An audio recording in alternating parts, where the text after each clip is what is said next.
I'd like to say something about the debate we had last night. And I heard and I listened to and I respect Senator Harris. But, you know, we all know that 30 seconds to 60 seconds on a campaign debate exchange can't do justice to a lifetime committed to civil rights. I want to be absolutely clear about my record and position on racial justice, including busing. I never, ever opposed voluntary busing. And as a program that Senator Harris participated in, and it made a difference in her life. I did support federal action to address root causes of segregation in our schools and our communities, including taking on the banks and redlining and trying to change the way in which neighborhoods were segregated. I've always been in favor of using federal authority to overcome state-initiated segregation. In fact, I cast a deciding vote in 1974 against an amendment called the Gurney Amendment, which would have banned the right of the federal courts to be able to use busing as a remedy. And you might guess, in the middle of the most extensive busing order in American history in my city, in my state, it wasn't what you'd call the most popular vote in the country at the time. So, Reverend Jackson, we've spent a lot of time working together over the years on a lot of issues that matter. And I know, I fought my heart out to ensure that civil rights and voting rights, equal rights, are enforced everywhere. These rights are not up to the states to decide. They are federal government's duty to decide. It's a constitutional question to protect the civil rights of every single American. And that's always been my position. And so that's why I ran for federal office in the first place. As Reverend Jackson may be one of the few people that knows, my city was the only city after Dr. King was assassinated that was almost burned to the ground.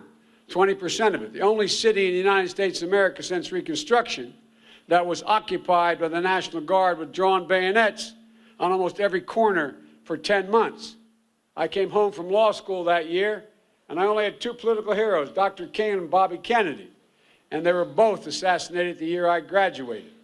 And I came home and I had a job with one of the oldest law firms in the state, a prestigious firm. And after 5 months, I decided I couldn't do it. And I ended up leaving and becoming a public defender.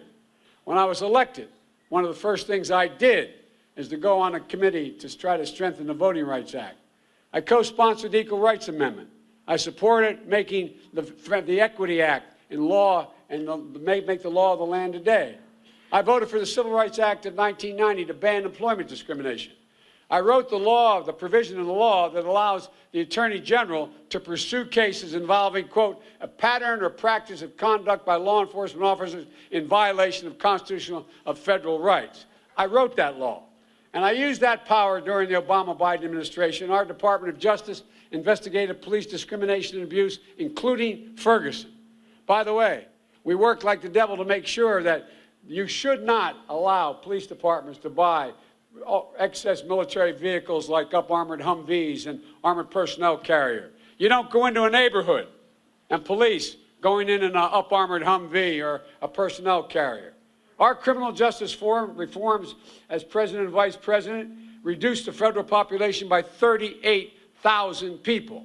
Ladies and gentlemen, in the Obama-Biden administration, we commuted more sentences than the president did than the 13 previous presidents combined. We passed a support.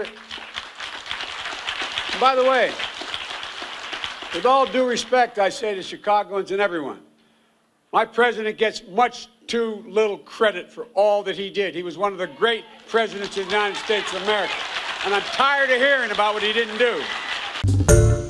Hi, everyone. George Stephanopoulos here. Thanks for checking out the ABC News YouTube channel. If you'd like to get more videos, show highlights, and watch live event coverage, click on the right over here to subscribe to our channel. And don't forget to download the ABC News app for breaking news alerts. Thanks for watching.